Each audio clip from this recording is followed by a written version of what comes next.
Hi all, ഇപ്പോൾ ഇതാ എല്ലാവരും കാണുന്നത് എൻ്റെ രണ്ട് വീട്ടിലത്തെ വിശേഷങ്ങളാണ് കേട്ടോ. അതായത് ഇത് ഹസ്ബൻഡിൻ്റെ വീട്ടിൽ വൈകുന്നേരം ചായക്ക് അരിയുണ്ട ചെയ്തതാണ്. അതായത് ഉണ്ടയുടെ അകത്ത് നമ്മൾ ശർക്കരയും അതുപോലെ തേങ്ങയും വിളയിച്ചിട്ട് വെക്കുന്നതാണ്.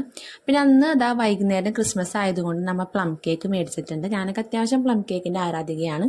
അപ്പോൾ ഇതാ പ്ലം കേക്ക് മേടിച്ചിട്ട് നമ്മളത് നല്ലപോലെ ഫ്രിഡ്ജിൽ വെച്ചൊന്ന് തണുപ്പിച്ചിട്ടാണ് ഇതാ കഴിക്കാനെടുക്കുന്നത്. അപ്പോൾ ഇതാ സാറ്റർഡേ വൈകിട്ട് ഞാൻ എൻ്റെ വീട്ടിലേക്ക് പോന്നു. അപ്പോൾ അതാ ഇന്ന് സൺഡേ ആയതുകൊണ്ട് വീട്ടിലിതാ നല്ലൊരു ബിരിയാണി വെച്ചു. അതൊക്കെ കഴിച്ചിട്ട് നമ്മതാ ചെറിയൊരു ഷോപ്പിങ്ങിനായിട്ട് ആലുവയിലേക്ക് ഇറങ്ങിയിട്ടുണ്ട്. അപ്പോൾ നമ്മുടെ വീടിൻ്റെ അടുത്തുള്ള ഫേമസ് ആയിട്ടുള്ളൊരു ഷോപ്പിലേക്കാണ് നമ്മൾ ഷോപ്പിങ്ങിനായിട്ട് ഇറങ്ങിയിരിക്കുന്നത്. അവിടെ വന്ന് കുറച്ച് സാധനങ്ങൾ പർച്ചേസ് ചെയ്യാനുണ്ടായിരുന്നു. അങ്ങനെ പർച്ചേസൊക്കെ ചെയ്ത് ഞങ്ങൾ വൈകിട്ട് വീട്ടിലേക്ക് പോന്നു. ഹായ് ഓൾ, ഇപ്പോൾ ഇതാ എല്ലാവരും കാണുന്നത് എൻ്റെ രണ്ട് വീട്ടിലത്തെ വിശേഷങ്ങളാണ് കേട്ടോ. അതായത് ഇത് ഹസ്ബൻഡിൻ്റെ വീട്ടിൽ വൈകുന്നേരം ചായക്ക് അരിയുണ്ട ചെയ്തതാണ്. അതായത് ഉണ്ടയുടെ അകത്ത് നമ്മൾ ശർക്കരയും അതുപോലെ